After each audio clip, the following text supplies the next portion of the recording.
Hello everyone, welcome back to the channel. Insolvency account चल रहा है और अभी तक हम लोगों ने इस चैप्टर में प्रेसिडेंसी टाउन इंसॉल्वेंसी एक्ट के बारे में समझ लिया है, कॉन्सेप्ट उसका हम लोगों ने देख लिया है। प्रोविंशियल एक्ट हम लोगों ने समझ लिया है। डिफिडेंसी अकाउंट का फॉर्मेट हम लोगों ने सीख लिया है बनाना, और स्टेटमेंट ऑफ अफेयर्स का फॉर्मेट देख लिया है, और इंसॉल्वेंट का पर्सनल बैलेंस शीट हम लोग कैसे बनाते हैं हम लोगों ने सीख लिया है। पिछले क्लास में, पिछले वीडियो में हम लोगों ने क्रेडिटर्स का क्लासिफिकेशन सीख लिया है, यानी क्रेडिटर्स को कैसे अलग अलग उनके कैटेगरी में डालते हैं, यानी unsecured creditors, fully secured, partly और प्रेफरेंशियल क्रेडिटर्स को हम लोग कैसे अलग अलग करते हैं हम लोगों ने पिछले क्लास में देख लिया है। आज हम लोग इस चैप्टर का फुल क्वेश्चन करेंगे, कॉम्प्रिहेंसिव क्वेश्चन, जिसमें कि हम लोग स्टेटमेंट ऑफ अफेयर्स बनाना सीखेंगे और डिफिडेंसी अकाउंट भी। तो चलिए आज का वीडियो स्टार्ट करते हैं, लेट्स बिगिन। बड़ा ही शानदार क्वेश्चन है, आइए समझते हैं। From the following particular statement of affairs account prepare the statement of affairs account and deficiency account of Ramesh of Allahabad. देखिए इलाहाबाद का रहने वाला है हमारा ये इंसॉल्वेंट, तो यहाँ प्रोविंशियल एक्ट लगेगा। और अगर किसी क्वेश्चन में एक डिफ़ॉल्ट अजम्पशन भी है, अगर किसी क्वेश्चन में अगर वो केएमसी से बिलोंग नहीं करता है, यानी कोलकाता, मुंबई और चेन्नई से अगर बिलोंग नहीं करता है, क्वेश्चन में टाउन गिवन अगर नहीं है, या क्वेश्चन में अगर प्रेसिडेंसी टाउन एक्ट अप्लाई करने का ऐसा कोई डिटेल नहीं है, तो हम लोग को अपने मन से डिफ़ॉल्ट अजम्पशन प्रोविंशियल टाउन का ही हम लोगों को सारा रूल उसमें अप्लाई करना होगा। इसमें तो इलाहाबाद कहा भी है और प्रोविंशियल टाउन एक्ट हम लोग इसमें अप्लाई करेंगे। अनसिक्योर्ड क्रेडिटर्स है 15,050 रुपीज़ का, पार्टली सिक्योर्ड क्रेडिटर्स है 1980 का, 19,080 रुपये का, जिसमें कि सिक्योरिटी के वैल्यू पर जो एसेट्स रखा गया है उसका वैल्यू है 18,100 रुपया, लेकिन इस एसेट्स को रियलाइज़ किया गया है 6,000 रुपये में, 6,000 में, तो 6,000 से हम लोग को मतलब होगा। प्रेफरेंशियल क्रेडिटर्स जो है ये 500 का है। बिल्स रिसीवेबल जो डिस्काउंटेड है ये 2,060 रुपये का है, जिसमें कि एस्टिमेटेड कुछ है, जिससे कि 280 रुपये का लायबिलिटी तैयार हो गया है। स्टॉक 10,010 रुपये का था, जिससे कि रियलाइज़ हुआ है 8,000 रुपये का। बुक डेट्स यानी डेटर्स गुड अच्छे हैं 7860, डाउटफुल एंड बैड है 650 रुपया, जिससे कि रियलाइज़ हुआ है 178 ओनली। लैंड एंड बिल्डिंग जिसका वैल्यू 8,000 है, 5,000 इससे रियलाइज़ हुआ है। प्लांट एंड मशीन 12,500 का है, लेकिन इससे रियलाइज़ हुआ है 5,500 रुपया। कैश इन हैंड हमारे पास 2 रुपया है। तो इतना से हम लोग को स्टेटमेंट ऑफ अफेयर्स अकाउंट बनाना होगा। नीचे जो डिटेल है उससे हम लोग डिफिडेंसी अकाउंट बनाएंगे। तो ऊपर का जो डिटेल हम लोगों ने अभी पढ़ा है, इससे हम लोग पहले स्टेटमेंट ऑफ अफेयर्स अकाउंट बना लेते हैं। चलो आइए,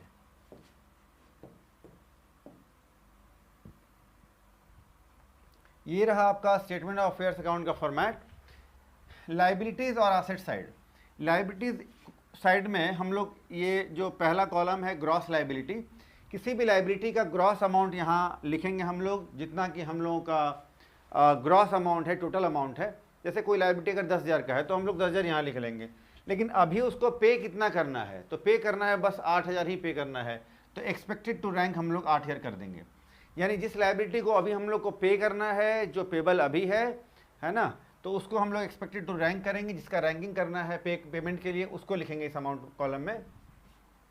और यहाँ एसेट्स को लिखना है और estimated to produce outer column में, यानी किस एसेट्स को बेचकर कितना अमाउंट प्रोड्यूस हुआ है, कितना अमाउंट हम लोग के पास आया है, रियलाइज्ड वैल्यू लिखना है। आइए, तो सबसे पहले तो हम लोग लिखते हैं लिस्ट के नाम के साथ लिखेंगे, जैसे कि unsecured creditors as per list A, फिर fully secured list B, partly C, और फिर प्रेफरेंशियल क्रेडिटर्स लिस्ट डी।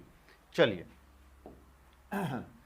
तो सबसे पहले तो भाई ये आपका अनसिक्योर्ड क्रेडिटर्स दिख रहा है 15,050 रुपीज़ का, और भी अगर कुछ होगा तो हम लोग आगे देख लेंगे। देखिए, तो unsecured creditors as per list A, आइए, एक तो हमारा अनसिक्योर्ड क्रेडिटर्स में यही दिख रहा है 15,050 रुपये का, है ना। 15,000 अनसिक्योर्ड क्रेडिटर्स, ये 15050, 15,050 दिख रहा है। अनसिक्योर्ड क्रेडिटर्स आगे बढ़ सकता है, देख लेते हैं फिलहाल। क्रेडिटर्स जो पार्टली सिक्योर्ड है 19,080 रुपये का, holding security of the value of rupees 18,100 estimated realise rupees 6,000 only. ठीक है, तो ये पार्टली सिक्योर्ड क्रेडिटर्स हमारा हो गया है। लेकिन लिस्ट जैसे जैसे चलता है वैसे ही लिखना पड़ेगा। ए के बाद हम लोग को लिखना पड़ेगा fully secured creditors, fully secured creditors as per list B. तो फुल्ली सिक्योर्ड क्रेडिटर्स हमारा कुछ भी है ही नहीं, इसको हम लोग छोड़ देंगे। इसके बाद हम लोग करेंगे partly secured, partly secured creditors as per list C. तो पार्टली सिक्योर्ड क्रेडिटर्स में आप देखिए, पार्टली सिक्योर्ड क्रेडिटर्स में हमारा ये क्रेडिटर्स है 19,080। तो ये ग्रॉस अमाउंट में हम लोग लिख लेंगे 19,080। ठीक है, लेकिन इसमें हम लोग को कितना हो रहा है, पेमेंट करना है कितना, आइए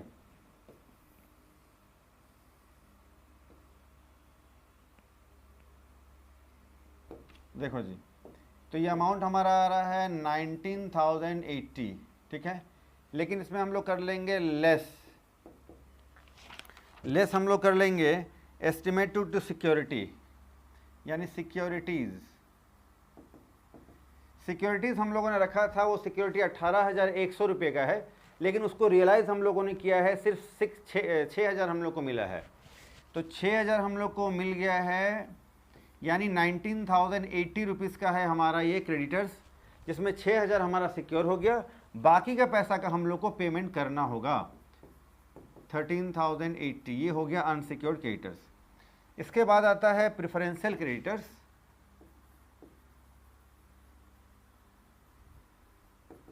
preferential creditors as per list D. Preferential creditors अगर कोई होगा तो हम लोग लिखेंगे। देखिए प्रेफरेंशियल क्रेडिटर्स दिख रहा है 500 का है, चलो जी, तो हम लोग यहाँ पर इसको इनर कॉलम में लिख लेंगे 500। हो सकता है इसका पेमेंट हो जाए, जनरली हो ही जाता है। अगर पेमेंट हो जाएगा तो डिडक्ट एज पर कॉन्ट्रा कर लेंगे, इसका हम लोग पेमेंट कर देते हैं, उधर से भी माइनस कर लेंगे, बाकी का हम बाद में करेंगे। लाइबिलिटी में आप देखिए, ये अनसिक्योर्ड क्रेडिटर्स हमारा 15,050 रुपये का है, पार्टली सिक्योर्ड हमारा 19,080 रुपये का है, सिक्योरिटी वाला काम हो गया है, प्रेफरेंशियल क्रेडिटर्स हो गया है। बिल्स रिसीवेबल डिजॉनर, देखिए बिल्स रिसीवेबल डिजॉनर जो है ये 2,060 रुपये का है, जिसमें कि अब अभी हम लोग को अब पे करना होगा ओनली 280। देखो जी, तो ग्रॉस में जो है अनसिक्योर्ड क्रेडिटर्स आपका 15, थोड़ा अच्छे से लिखना होगा,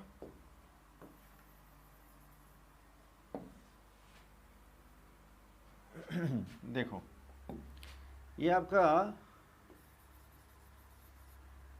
अनसिक्योर्ड क्रेडिटर्स में दिख रहा है 15,050, है ना, ये अमाउंट आपका दिख रहा है ग्रॉस में। और दूसरा दिख रहा है 2060, ये आपका है बिल्स रिसीवेबल डिस्काउंटेड, जो कि डिजॉनर हो गया है। तो टोटल ये हो जाएगा आपका 15, 16, 17,110 रुपया। ये 17,110 रुपया हो जा रहा है, जिसमें हम लोग को पेमेंट कितना करना होगा, पेबल अमाउंट हम लोग को 1550 प्लस 200 पेमेंट करना होगा हम लोग को 280 इतना पेमेंट करना होगा हम लोग को। ये हो जाएगा 3, ये हो जाएगा 3, 15, तो 15,330 रुपये हम लोग को पेमेंट करना होगा, है ना जी। आइए तो आप देखो जी, अनसिक्योर्ड क्रेडिटर्स में टोटल में हम लोग लिख लेंगे 17,110 रुपया, जिसमें कि पेमेंट हम लोग करना है 15,330 रुपया ओनली। ठीक है, तो इतना हमारा हो गया। चलो जी, अब हम लोग देखेंगे एसेट्स को जो हम लोग रियलाइज कर रहे हैं, किन किन एसेट्स को बेच करके कितना कितना पैसा आया है। चलो फटाफट से अब हम लोग कर लेते हैं।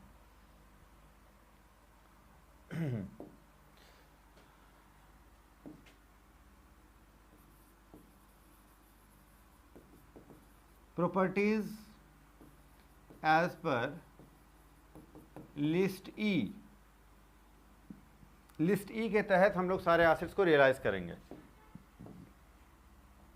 देखिए सबसे पहले स्टॉक है 10,000 10 रुपये का, जिससे रियलाइज हुआ है 8,000। तो स्टॉक जो कि 10,000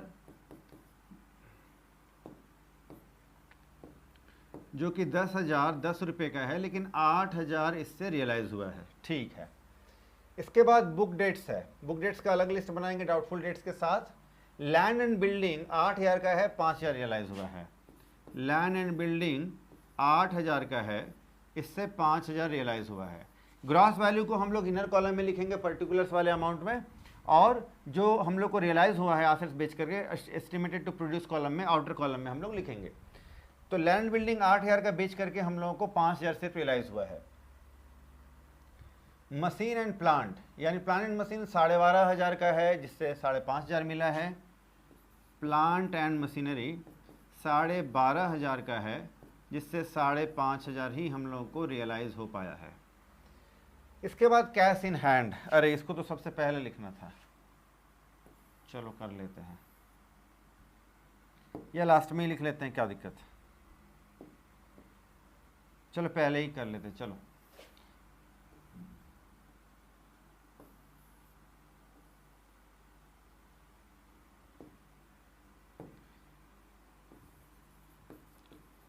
cash in hand, cash in hand हमारे पास 2 रुपया था, 2 रुपया कैश इन हैंड है।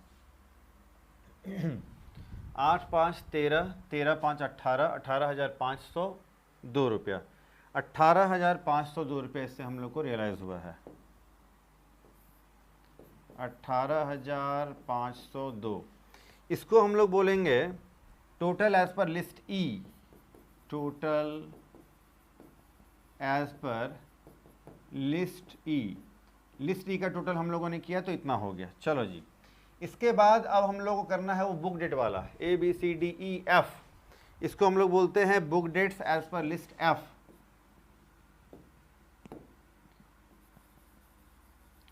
बुक डेट्स या फिर सन्डी डेटर्स, तो बोलने का तरीका तो बुक डेट्स ही है लॉ में। तो book debts as per list F. चलो जी, तो इसमें अब गुड, अच्छे डेटर से कितना रियलाइज हुआ है, बैड से कितना रियलाइज हुआ है, पहले डाउटफुल लिखना चाहिए। डाउटफुल से कितना रियलाइज हुआ है और बैड डेट से कितना रियलाइज हुआ है। चलो जी फटाफट से देख लेते हैं।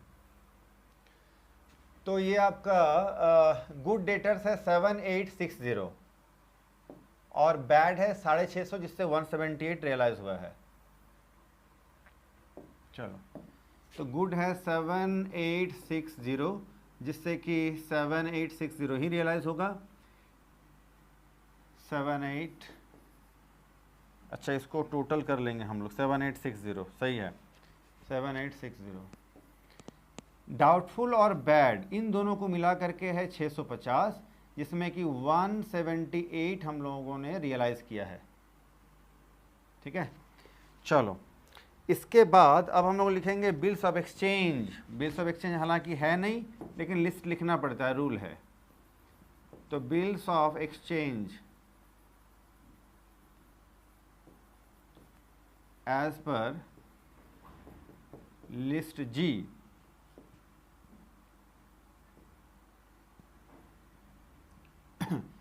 Bills of exchange as per list G, तो इसमें तो कुछ है ही नहीं। चलो, इतना करने के बाद अब आपका टोटल हो रहा है 26,540। इसका टोटल होगा 26,540, यानी इतना पैसा हम लोगों ने रियलाइज़ कर लिया है। अब देखो जी, इतना पैसा हम लोगों ने नेट रियलाइज़ कर लिया है, तो अगर क्रेडिटर्स की तरफ देखें तो सबसे पहले हम लोग को पेमेंट करना है प्रेफरेंशियल क्रेडिटर्स को, और बाकी सारे के लिए हम लोग का जो अमाउंट होगा सब एक जैसे हैं। तो प्रेफरेंशियल क्रेडिटर्स को हम लोग पेमेंट कर देंगे 500, जिसको हम लोग लिखते हैं deduct as per contra, deduct as per contra.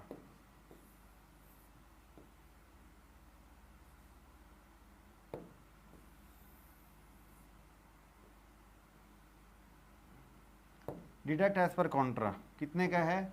500 का है। सबसे पहले तो इसको घटा देंगे 26,000,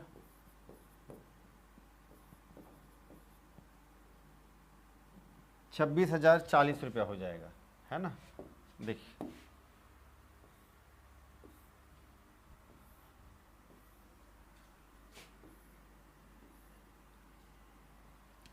26,040 रुपया हो गया हमारा, ठीक है।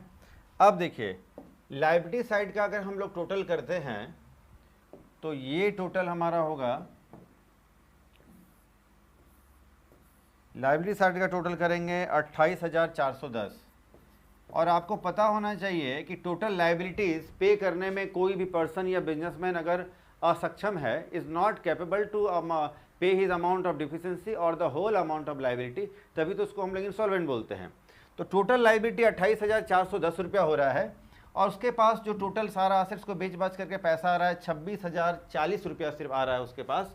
तो अब पेमेंट तो नहीं हो पाएगा, कुछ अमाउंट जो बचा रह जाएगा उसको हम लोग बोलते हैं डिफिशियंसी, उसको कमी, कितना पैसा कम पड़ गया उसको हम लोग यहाँ लिख देंगे। तो टोटल तो हम लोग करेंगे यहाँ पर 28,410, ये 28,410। चलो अब जितना पैसा कम पड़ जाएगा उसको हम लोग डिफिशियंसी में ट्रांसफ़र कर देंगे और लिखेंगे deficiency as per list H.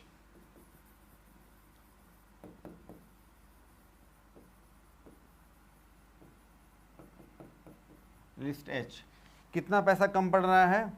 2370 रुपया, 2,370 रुपया इसका लायबिलिटी आसेट से ज़्यादा है, और यही अमाउंट वो पे करने में असक्षम रहा, जिसके कारण ये इसको कोर्ट का शरण लेना पड़ा और कोर्ट ने इसको दिवालिया घोषित कर दिया, यानी insolvent.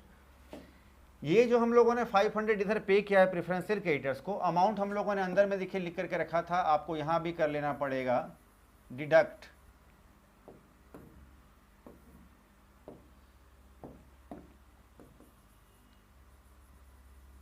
Deduct as per Contra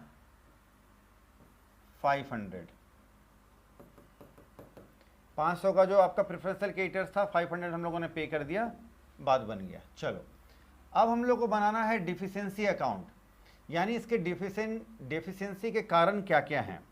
इसमें डेबिट साइड में हम लोग वो कारण लिखेंगे जिसके कारण इसके पास कुछ पैसा है, यानी जो इसके लिए सपोर्टिव है, जैसे कि कैपिटल अगर इसके पास है, प्रॉफिट अगर हो, इंटरेस्ट ऑन कैपिटल अगर इसके पास हो, और भी अगर इसके कुछ पर्सनल एसेट्स को बेच करके अगर कुछ पैसा है, सब डेबिट में होगा। कुछ सरप्लस अगर होगा डेबिट में होगा। लेकिन क्रेडिट में उन सारे कारण को, सारे रीजंस को, ऐसे आइटम्स को हम लोग लिखेंगे जिसके कारण ये दिवालिया हुआ है, जिसके कारण ये इंसॉल्वेंट हुआ है। यानी एसेट्स अगर कोई 10,000 का था और बिका है अगर 8,000 में, 2,000 का लॉस हुआ है, इस लॉस के कारण भी तो ये दिवालिया हुआ, इस लॉस को हम लोग लिखेंगे क्रेडिट साइड में। ऐसे ही सारे लॉसेज को जिसके कारण ये दिवालिया हुआ है, इंसॉल्वेंट हुआ, सबको क्रेडिट में डालेंगे। और अगर जिसके कारण ये बचा रहा, इसका कैपिटल, इसका कोई रेवेन्यू, इसका कोई इनकम, इसका कोई इंटरेस्ट, इसका कोई अपना पर्सनल अगर इनकम या एसेट्स रहा होगा, सबको डेबिट में हम लोग डालेंगे। चलो अब हम लोग पढ़ लेते हैं क्वेश्चन का सेकंड पैराग्राफ, जो हम लोग को डिफिशियंसी अकाउंट बनाने में मदद करेगा। आइए, इसमें कहता है ये started A business for 5 years, 5 साल पहले उसने बिजनेस स्टार्ट किया था। कैपिटल उसने लगाया था 25,000 और ट्रेडिंग एंड पीएल अकाउंट उसने बनाया था, और charging interest on capital, interest on capital 1,000 रुपया होता है 1 ईयर का। तो फिर तो 5 साल का 1,000 इंटू 5,000 रुपये इंटरेस्ट ऑन कैपिटल भी तो मिलना चाहिए इस कंपनी को। बिजनेस में 5 साल का डिटेल है, किस साल प्रॉफिट या लॉस हुआ। पहले साल तो प्रॉफिट है 602 रुपया, जो डेबिट में लिखेंगे, और बाकी 4 साल आपका लॉस हुआ है 370, 450, 500 और 700 रुपया। सब्सिक्वेंट ईयर्स में क्रमशः। हिज ड्राइंग, इसने ड्राइंग किया है 900 रुपया, 900 अ ईयर, एक साल का 900 रुपया ड्राइंग होता है, 5 साल का ड्राइंग हो जाएगा 900 इंटू 5, 4500 ड्राइंग हो जाएगा, जो इसके लिए इसके अगेंस्ट में होगा, यानी ये क्रेडिट साइड में हम लोग डालेंगे। ड्राइंग पैसा निकाला, इसके कारण भी ये दिवालिया हुआ होगा।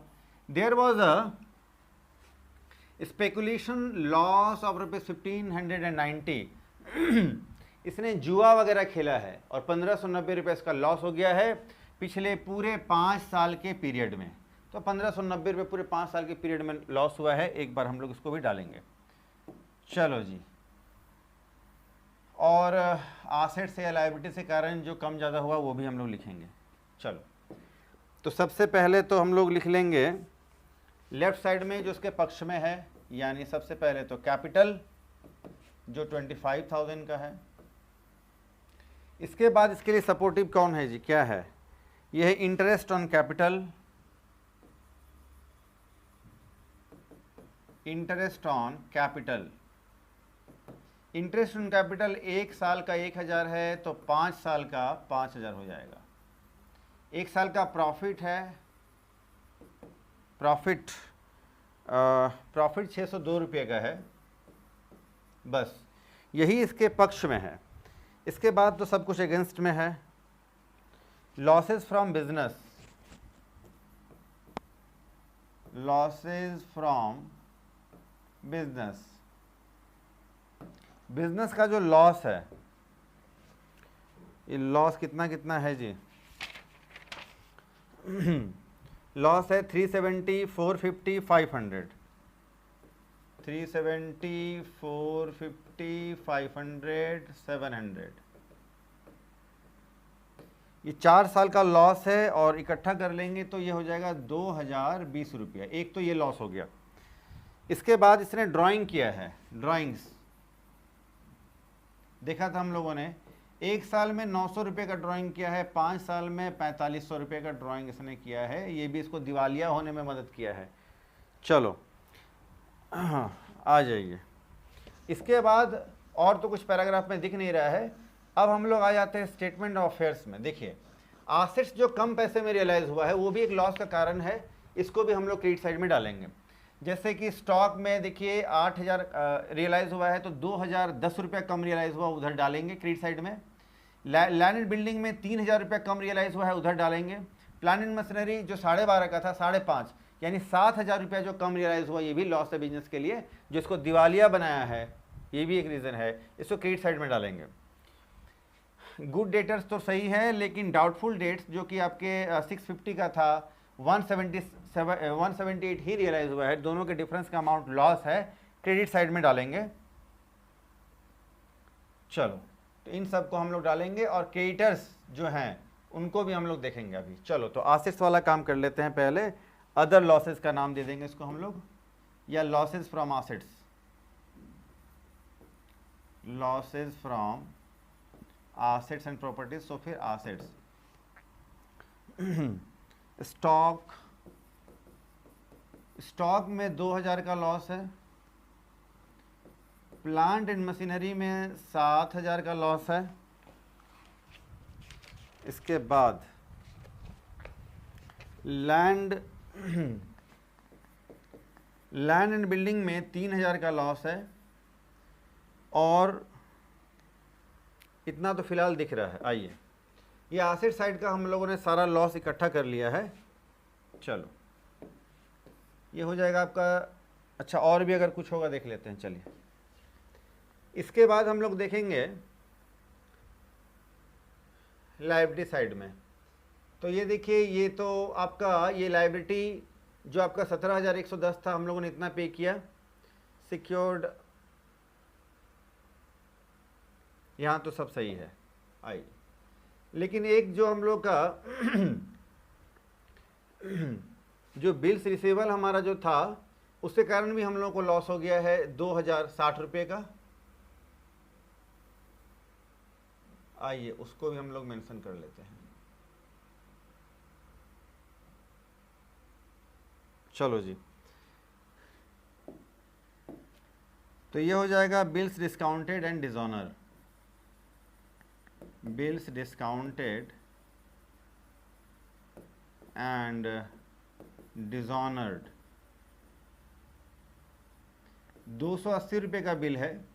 था तो 2060 रुपये के आसपास का, लेकिन 280 रुपये ही हम लोग को पे करना है, ये भी एक कारण है। इसके बाद अब हमारा हो जाएगा सिक्योरिटी। सिक्योरिटी जो हमारा 18,100 रुपये का था वो 6,000 में ही रियलाइज़ हुआ है, 12,100 रुपये से कम में रियलाइज़ हुआ है। 12,100 रुपया हमारा लॉस हो जाएगा सिक्योरिटी, 12,100 रुपया। इस लॉस के कारण भी हम लोग दिवालिया हुए हैं। और स्पेकुलेशन में एक लॉस हुआ था, याद कीजिए, लॉस इन स्पेकुलेशन 1,590 रुपया। टोटल करेंगे ये 25,980 रुपया।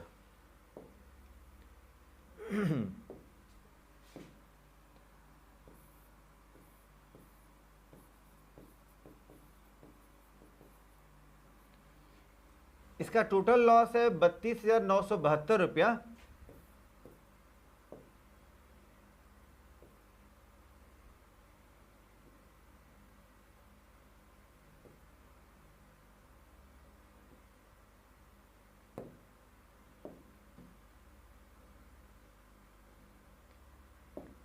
इसका टोटल लॉस है 32,972,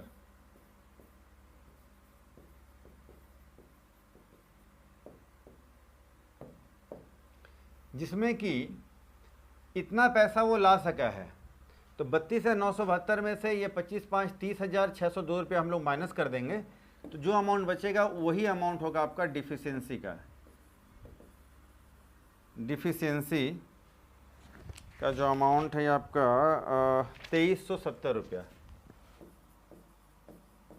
और अब आप देखिए दोनों साइड का टोटल अपने आप आपका टैली कर जाएगा, और ये डिफिशियंसी का जो लॉस है प्लस ये सपोर्टिव आइटम जो है, ये टोटल आपके तरह आपके पास एक साथ हो जाएगा, देखिए, है ना। चलो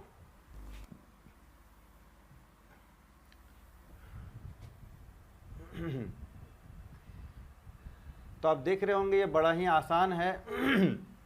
सबसे पहले तो हम लोगों को जो क्रेडिटर्स हैं, इन क्रेडिटर्स का अलग अलग हम लोग को लिस्ट बना लेना है। लिस्ट हम लोग को साथ साथ लिखना है नाम के साथ। जैसे कि unsecured creditors as per list A, fully secured as per list B, partly secured as per list C, और preferential as per list D. इसमें से जो लायबिलिटीज़ जो क्रेडिटर्स हैं उनको लिखना है, जो नहीं है उनको भी लिखना है नील, या फिर आप ऐसा ही क्रॉस डाल देंगे अमाउंट के साथ, लेकिन लिखना सबको पड़ेगा। लिस्ट जो है आपके एसेट्स का एज पर जो भी कॉमन प्रॉपर्टीज़ हैं उसको, उसके लिए लिस्ट हम लोग ई कर लेते हैं। बुक डेट के लिए हम लोग कर लेते हैं एफ। बिल्स ऑफ एक्सचेंज के लिए हम लोग जी कर लेते हैं। इस क्वेश्चन में बिल्स ऑफ एक्सचेंज नहीं था। और फिर लास्ट में deduct as per counter preferential creditors को पेमेंट कर देते हैं। बचा हुआ अमाउंट जो है वो और लायबिलिटीज़ का जो टोटल है उसमें से डिफरेंस का अमाउंट जो बच जाता है उसको हम लोग डिफिशियंसी अकाउंट में ट्रांसफ़र करते हैं। डिफिशियंसी अकाउंट के लेफ्ट साइड में यानी डेबिट साइड में हम लोग सारे सपोर्टिव आइटम को लिखते हैं, जैसे कि जो बिजनेसमैन के पास है, यानी उसका कैपिटल, उसका इंटरेस्ट ऑन कैपिटल, अगर उसके पास कोई इनकम अगर है, उसका पर्सनल एसेट बेचकर अगर कुछ सरप्लस आया है उसको हम लोग लिखेंगे लेफ्ट साइड में यानी डेबिट साइड में।